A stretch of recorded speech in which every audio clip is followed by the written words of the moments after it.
Amigas, amigos, bienvenidos a su programa República de Ciudadanos, aquí por Punto de Corte. Hoy tenemos para conversar un tema fundamental que en lo personal me parece que lo hablan justo cuando hay o algún incendio en el Amazonas o cuando hay una situación catastrófica por la naturaleza. Eso nos lo explicará Francisco Javier Velasco. Él es integrante del Observatorio de Ecología Política de Venezuela, y también es miembro de la plataforma Contra el Arco Minero, dos espacios que se están desarrollando en Venezuela que promueven lo que es políticas ambientales, políticas de sustentabilidad, autogestión y sobre todo con un tema fundamental, la protección del medio ambiente que tanta falta hace. Francisco, bienvenido al programa. Gracias. Lo primero que quiero preguntarte, para que los que nos ven a través de las redes sociales entiendan, ¿qué es el observatorio? ¿A qué se dedica el observatorio? ¿Y cuál ha sido el trabajo que ustedes han desarrollado en el último tiempo? Sí, el observatorio es una iniciativa, un proyecto multipropósito, que desde una perspectiva de ecología política y ecología social, adelanta un trabajo en varios frentes, ¿no? Básicamente nosotros, tenemos un interés fundamental en el tema de los conflictos socioambientales, no solamente de identificarlos, caracterizarlos, sino también de hacer acompañamiento y articulaciones con comunidades, con movimientos sociales, organizaciones que digamos que juegan un papel en esto, siempre en la idea del logro de la justicia ambiental, que consideramos digamos, un objetivo fundamental en los tiempos que estamos viviendo tanto en el país como en el mundo. Y bueno, nosotros tenemos varias líneas de trabajo. Tenemos una línea de formación con la que nosotros pues venimos desarrollando una serie de talleres, de seminarios sobre distintos temas, talleres y seminarios que venimos dando no solamente en Caracas sino en otras partes del país. Tenemos también un trabajo, tenemos una línea editorial, tenemos un boletín que sale mensualmente, constantemente estamos publicando porque tenemos una página web también, y tenemos una revista que se llama Territorios Comunes, una revista digital. Ya vamos para el número 3. El primer número estuvo dedicado al tema del ecologismo en Venezuela, el segundo número estuvo dedicado a alternativas al extractivismo, y ahora está por salir en un par de meses el número dedicado a la minería en Venezuela. Tenemos también, tenemos intercambio con distintas organizaciones, con distintos grupos, asesoramos comunidades, tenemos un trabajo ahora en la campaña por el agua también, que incluye pues la producción y emisión de micros, talleres también con comunidades donde se hacen mapeos y se identifica la problemática del agua en la zona.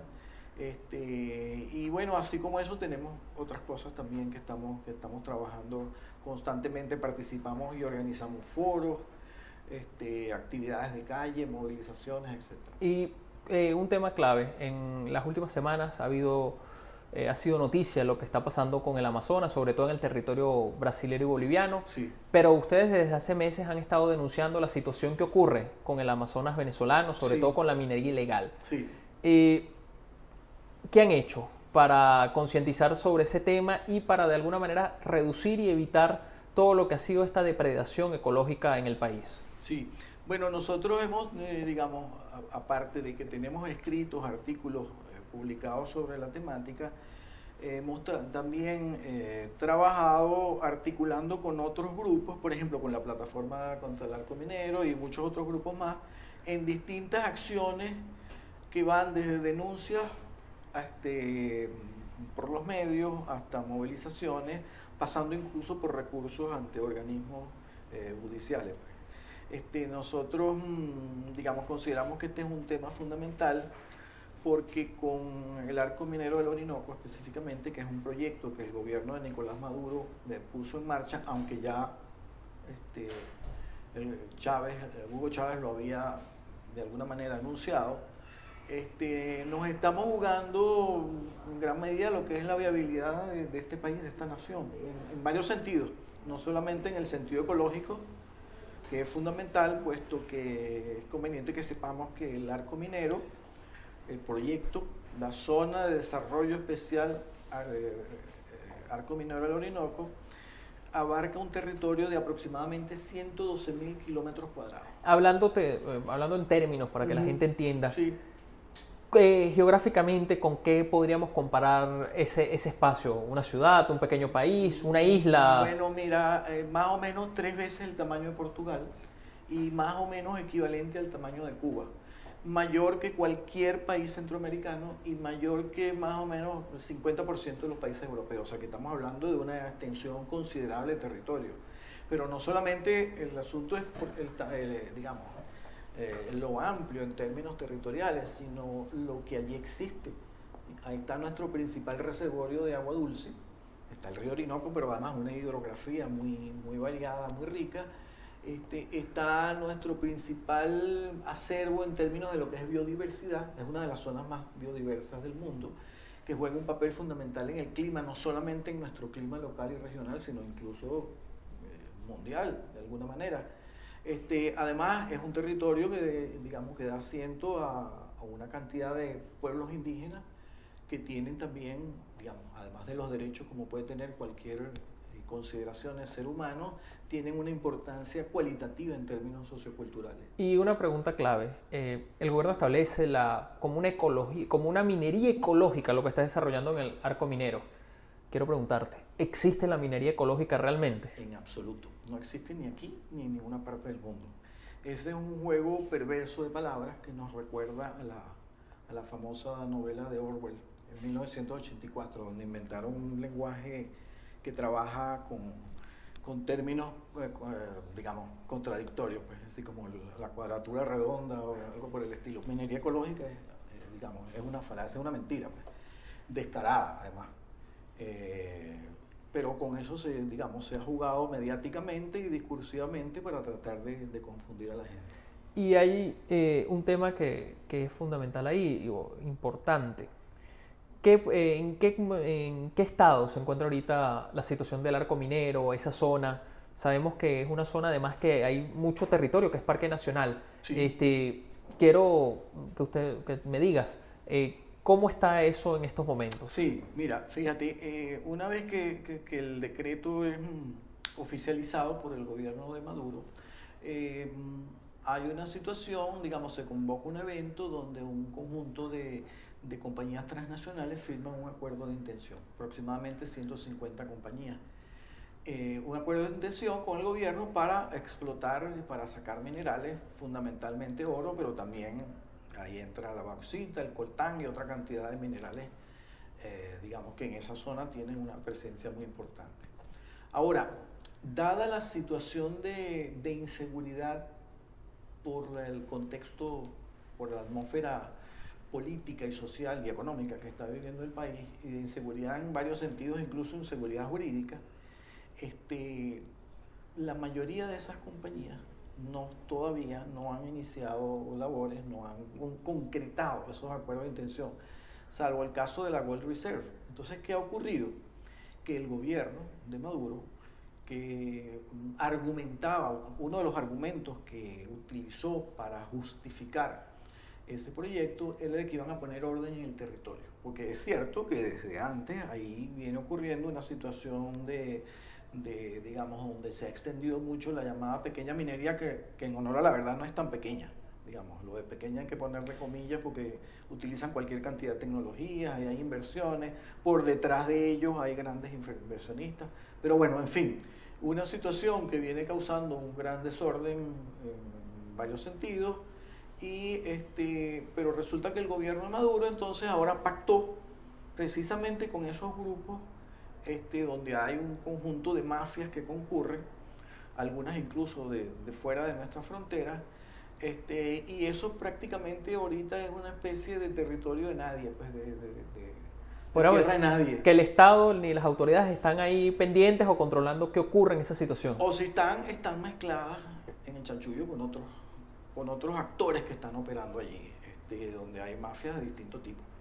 Esa es una situación bastante precaria, donde constantemente hay masacres, donde hay un deterioro bastante agudo de la salud, particularmente, por ejemplo, con el repunte de epidemias como el caso de la malaria, por ejemplo.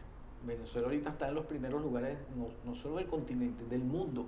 Y básicamente eso ocurre por lo que está pasando en las zonas mineras, ¿no? Y mencionábamos el arco minero, pero también ha salido a relucir información que por fuera hay también minerías ilegales, sobre todo en la zona del Amazonas. Sí. ¿Cómo es esa situación? ¿A qué se debe toda esa situación? Bueno, fíjate, eso está ocurriendo no solamente ya en el sur de Venezuela. Es impresionante como de 1 o 2 años para acá, en prácticamente todo el territorio nacional, hay un avance de la minería importante, incluso en estados muy cercanos a Caracas, como son Aragua y Carabobo, donde hace cosa de 2 o 3 días vimos en las noticias como hay ya miles de hectáreas en esos 2 estados que están siendo arrasadas por minería. Alguna de ellas tiene que ver con el oro y con otros minerales. En el caso del Amazonas, efectivamente, bueno, digamos, hay zonas, áreas bajo régimen de protección especial, las ABRAE, donde en teoría, por ley, no se permite el saque de oro ni de ningún otro mineral. Sin embargo, eso está ocurriendo. Por ejemplo, en el caso Amazonas está el caso del Parque Yacapana. Nuevamente, ahí están operando una cantidad de elementos, de factores donde se involucran paramilitares, guerrillas, fuerzas de seguridad del propio Estado venezolano, etcétera, etcétera, etcétera. Y está causando daños terribles. Ahora, fíjate, el arco minero es una cosa es el polígono que uno puede dibujar en el mapa, así como lo dibujó Chávez cuando lo anunció, pero sus consecuencias y sus dinámicas no se restringen a esos límites, digamos, porque hay una cantidad de procesos, empezando por los mismos procesos ecológicos, que no los dividen en esas líneas imaginarias. Entonces, el arco minero va más allá de lo que formalmente se define como arco minero, que es al sur del Orinoco. Y algo que creo que es clave y que la gente a veces no comprende, ¿de qué forma afecta lo que ocurre en el Orinoco con lo que pasa en las ciudades, sobre todo Caracas, Valencia, Maracaibo, Barquisimeto, que son ciudades importantes, o incluso Maracaibo, que está más lejana al arco minero? ¿Qué pasa? Porque a veces la gente siente que eso es un problema que no les afecta directamente. Sí, sí, hay una especie también de falsa consideración, pues, quienes dicen, bueno, es un asunto de las poblaciones locales, regionales, quienes no están situados allí son unos hipócritas si se están preocupando por eso. No es cierto, porque precisamente por las dimensiones y por todo lo que involucra en varios sentidos, territorial, ecológico, político, geopolítico, en términos de soberanía nacional, económico, etcétera, el arco minero es algo que tiene impactos y conexiones con todo lo que ocurre en el país. Y el tema del arco minero obviamente no está desconectado de la situación de crisis estructural que está viviendo la sociedad venezolana. El gobierno ha argumentado, varios de sus voceros, que el arco minero va a ayudar a diversificar la economía, pero en el fondo lo que está buscando diversificar es el propio extractivismo, es decir, del extractivismo petrolero pasamos al extractivismo minero, pero no cambia nada de fondo. ¿Y qué alternativas ustedes han propuesto, tanto desde el Observatorio Ecológico y desde la Plataforma contra el Arco Minero, alternativas al extractivismo? Sí, fíjate, bueno, de paso, digo que nosotros tenemos ahí primero la Plataforma contra el Arco Minero saca unos boletines anuales y el tercer boletín que nosotros sacamos está dedicado a ese tema específicamente. Hay, de hecho, un artículo de mi autoría que se llama Alternativas al Extractivismo. Y en el caso del Observatorio de Ecología Política, el número 2 de nuestra revista estuvo dedicado totalmente a ese tema. Y ahí se abordaron,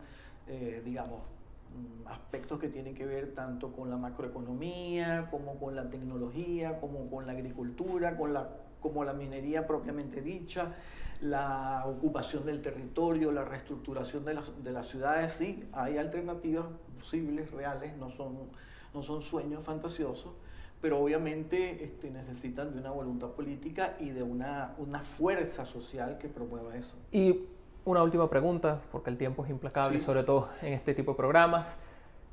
¿Qué respaldos, qué apoyos han tenido ustedes en el sector político, social, económico a la defensa contra el arco minero y sobre todo a la defensa del Amazonas? Sí, fíjate, el tema ecológico no es precisamente un tema no ha sido lamentablemente muy importante en Venezuela, sobre todo en estos últimos 20 años. Digamos, en términos comparativos, nosotros vemos, por ejemplo, como en Bolivia, en Ecuador, o en Colombia, o en México, o en Argentina, hay, digamos, una presencia de este tema mucho más fuerte. Sin embargo, nosotros hemos logrado colocar en el tapete de la discusión pública el tema. Cuando el proyecto fue anunciado, nosotros sacamos un pronunciamiento público que fue firmado en pocos días por más de 1.200 personas. Ahora, ciertamente nosotros hemos enfrentado una campaña de criminalización que ha llevado a cabo el gobierno e intereses articulados con el gobierno, donde se nos ha acusado de ser proimperialistas, agentes de la ultraderecha, etcétera, etcétera, etcétera. Cosa que, por cierto, no es nada original, porque esos mismos argumentos se han usado en otros países de la región, tanto por gobiernos de derecha como por gobiernos de izquierda, como por gobiernos de centro. Sí. Bueno, muchas gracias, Francisco, encantado, por haber aceptado encantado. esta invitación, tener en cuenta sobre todo el tema ecológico que es fundamental para nuestra sociedad. Amigas y amigos, ha sido todo por hoy aquí en República Ciudadanos por Punto de Corte. Nos veremos en una próxima oportunidad.